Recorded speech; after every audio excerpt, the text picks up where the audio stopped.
ามอาการของน้องเรื่อยๆเดี๋ยวต้องรอคำตอบจากคุณหมอตอนนี้คุณหมอกำลังตรวจอยู่ค่ะตาแป๋วตาเขาผิดหรือว่าตาโดนทำร้ายใช่ค่ะตาเขาบอดเนี่ยนี่บอกว่าตาบอดข้าง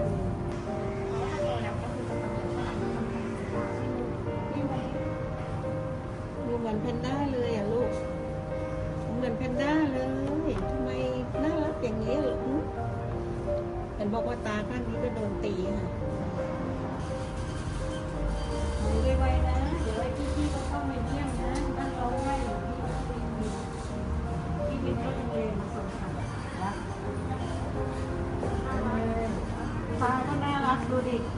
ดูตาก็ดิตอบโต้